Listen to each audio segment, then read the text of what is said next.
ಶ್ರೀ ಗುರು ಬಸವಲಿಂಗಾಯ ನಮಃ.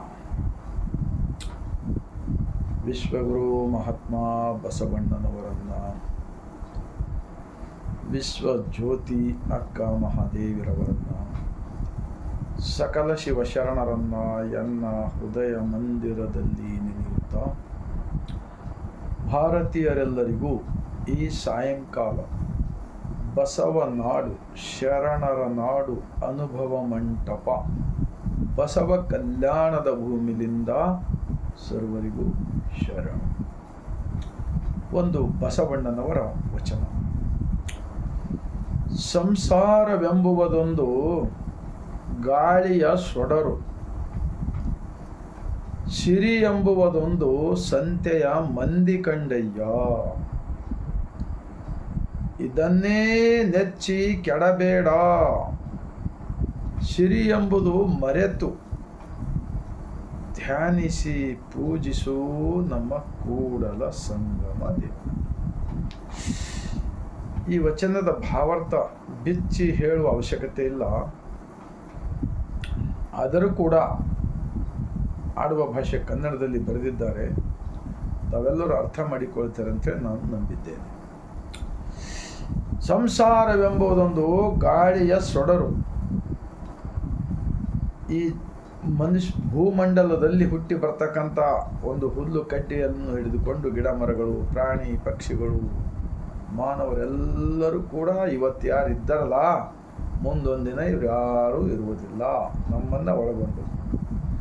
ಅಂದರೆ ಗಾಳಿಯಲ್ಲಿ ಇಟ್ಟಿದ ದೀಪದಂತೆ ನಮ್ಮ ಬದುಕು. ಗಾಳಿ ಹೆಚ್ಚಿಗೆ ಬಂದಾಗ ದೀಪ ಆರಿ ಹೋಗುತ್ತದೆ. ಹಾಗೆಯೇ ನಮ್ಮೆಲ್ಲರ ಬದುಕಿದೆ. ಸಿರಿ ಎಂಬುದೊಂದು ಸಂತೆಯ ಮಂದಿ ಕಂಡಯ್ಯ. ಶ್ರೀಮಂತಿಕೆ ಎಂಬುದು ಕೂಡ ಒಂದು ವಾರಕ್ಕೆ ಒಂದ್ಸಲ ಅಂಗಡಿ ತುಂಬತಲ್ಲ ಪ್ರತಿಯೊಂದು ಗ್ರಾಮ ಪಟ್ಟಣಗಳಲ್ಲಿ. ಇವಾಗಂತೂ ಎಲ್ಲ ಕಡೆ ದಿವಸ ಅಂಗಡಿ ಇವೆ. ಮಾರಾಟ ಮಾಡ್ತಕ್ಕಂಥವ್ರು ಮುಂಜಾನೆ ಬಂದು ಬಿಡುತ್ತಾರೆ, ಖರೀದಿ ಮಾಡ್ತಕ್ಕಂಥವ್ರು ಹೋಗುತ್ತಾರೆ, ಖರೀದಿ ಮಾಡಿಕೊಂಡು ತಮ್ಮ ತಮ್ಮ ಮನೆಗಳಿಗೆ ಹೋಗಿಬಿಡುತ್ತಾರೆ. ಮಾರಾಟ ಮಾಡ್ತಕ್ಕಂಥವ್ರು ಕೂಡ ತಮ್ಮ ತಮ್ಮ ಸ್ಥಳಕ್ಕೆ ಹೋಗಿಬಿಡುತ್ತಾರೆ. ಸಾಯಂಕಾಲವಾದ ನಂತರ ಅಲ್ಲಿ ಅಂಗಡಿ ಎಲ್ಲ ಮುಚ್ಚಿ ಹೋಗಿಬಿಡುತ್ತೆ, ಅಲ್ಲಿ ಯಾರೂ ಇರುವುದಿಲ್ಲ. ಹಾಗೆಯೇ ರಾಜರು ಮಹಾರಾಜರು ಎಲ್ಲರೂ ಬಂದರು ಹೋದರು, ಅವರೆಲ್ಲರೂ ಇವತ್ತಿಲ್ಲ. ಹಾಗೆಯೇ ಸಿರಿ ಎಂಬುದೊಂದು ಸಂತೆಯ ಮಂದಿ ಕಂಡಯ್ಯ. ಅಂಗಡಿಯಲ್ಲಿ ತುಂಬಿರ್ತಕ್ಕಂಥ ಈ ಶ್ರೀಮಂತಿಕೆ ನಾವು ನೋಡ್ತಾ ಇದ್ದೀವಿ. ಯಾರ್ಯಾರು ಬಹಳಷ್ಟು ಮೆರೆದವ್ರು ಕೂಡ ಇವತ್ತು ಇಲ್ಲ, ಇದ್ದವರು ಕೂಡ ಇವತ್ತು ಅವರು ಅವಾಗಿನ ಪರಿಸ್ಥಿತಿ ಇವತ್ತಿಲ್ಲ. ಯಾಕೆ? ಇವರೆಲ್ಲರೂ ಬಸವಣ್ಣನವರು ಸ್ಥಾಪಿಸಿದ ಅನುಭವ ಮಂಟಪದ ಲಿಂಗಾಯತ ಧರ್ಮ ಏನಿದೆಯಲ್ಲ, ಬ್ರಹ್ಮಾಂಡದ ತತ್ವ, ಈ ತತ್ವವನ್ನು ಜೀವನದಲ್ಲಿ ಅಳವಡಿಸಿಕೊಳ್ಳಲಾರದೆ ಹಾಗೇ ಬಂದು ಹಾಗೇ ಹೋಗಿ ಸೃಷ್ಟಿಕರ್ತನ ಎಲ್ಲವನ್ನು ಪಡೆದುಕೊಂಡು ಮನಮುಟ್ಟಿ ಅಂತರಂಗದ ದೇವನನ್ನ ನೆನೆಯಲಾರದೆ ಹೋಗಿದ್ದಾರಲ್ಲ, ಇಂಥವರನ್ನು ಕಂಡು ಹೇಳಿದ್ದಾರೆ ಬಸವಣ್ಣನವರು ಈ ವಚನ. ಸಿರಿ ಎಂಬುದು ಸಂತೆಯ ಮಂದಿ ಕಂಡಯ್ಯ, ಇದನ್ನೇ ನೆಚ್ಚಿ ಕೆಡಬೇಡ. ಇದನ್ನೇ ಸತ್ಯ ಅದಂತ ಹೇಳಿ, ಯಾವ ಥರ ನಾಯಿ ಒಂದು ಮಾಂಸದ ತುಂಡು ಸಿಕ್ತಪ್ಪ ಅಂದರೆ ಹೊರಗಿನ ಜಗತ್ತು ಎಲ್ಲವನ್ನು ಮರೆತು ಬಿಡುತ್ತದೆ. ಆ ಮಾಂಸ ಅದರಲ್ಲಿ ಏನೂ ಇಲ್ಲೋದ್ರೂ ಕೂಡ ಬಾಯಲ್ಲಿ ಹಿಡ್ಕೊಂಡು ಜಿಗಿತಾ ಇರ್ತದೆ. ಹಾಗೆಯೇ ಅಂತರಂಗದ ದೇವನನ್ನು ಮರೆತು ಬದುಕ್ತಕ್ಕಂಥ ಜನರಿಗೆ ಈ ವಚನ ಇರುತ್ತದೆ ಎಂದು ಹೇಳುತ್ತಾ, ಇದನ್ನೇ ನೆಚ್ಚಿ ಕೆಡಬೇಡ, ಸಿರಿ ಎಂಬುದು ಮರೆತು ಧ್ಯಾನಿಸಿ ಪೂಜಿಸು ನಮ್ಮ ಕೂಡಲ ಸಂಗಮ ದೇವ.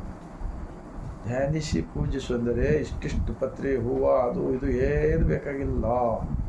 ಅಂತರಂಗದ ದೇವನನ್ನು ನಾವು ಈ ದೇಹದಲ್ಲಿ ಉಸಿರು ಇರುವವರೆಗೆ ದಿನನಿತ್ಯ ಧನ್ಯವಾದಗಳನ್ನು ಹೇಳುವುದೇ ನಿಜವಾಗಿರ್ತಕ್ಕಂಥ ದೇವನ ದರ್ಶನ.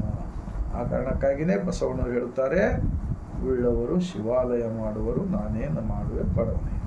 ಈಗ ಒಂದು ಅರ್ಧ ನಿಮಿಷ ಲಿಂಗ ಧ್ಯಾನ, ಧನ್ಯವಾದಗಳನ್ನು ಹೇಳುವ ಸಲುವಾಗಿ ಮಾತ್ರ ನಾವು ಧ್ಯಾನಿಸಬೇಕು. ಅಂತಾಗಿ ಯಾವುದೇ ಬೇಡಿಕೆ ಇಟ್ಟುಕೊಂಡರೆ ಅದು ದೇವನ ದರ್ಶನ ಆಗುವುದಿಲ್ಲ. ಎಲ್ಲವನ್ನು ಕೊಟ್ಟಿದ್ದಾನಲ್ಲ, 2 ಕೈಗಳು, 2 ಕಾಲುಗಳು, ಒಂದು ದೊಡ್ಡ ದೇಹ, ಪಂಚ ಇಂದ್ರಿಯಗಳು, ವಿಚಾರ ಮಾಡಲಿಕ್ಕೆ ತಲೆ ಬುದ್ಧಿ ಕೊಟ್ಟಿದ್ದಾನಲ್ಲ, ಇಂಥ ಕೊಟ್ಟಿರ್ತಕ್ಕಂಥ ಜಗದೀಶನಿಗೆ ಧನ್ಯವಾದಗಳನ್ನು ಹೇಳುವುದರ ಮೂಲಕ ಅರಿವೇ ಗುರು, ದೇಹವೇ ದೇವಸ್ಥಾನ, ಕಾಯಕವೇ ಕೈಲಾಸ. ಈಗ ಒಂದು ಅರ್ಧ ನಿಮಿಷ ಇರ್ತದೆ.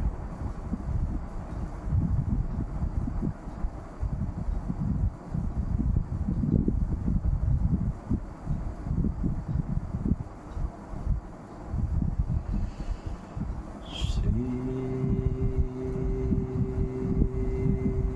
ಗುರು ಬಸವಲಿಂಗ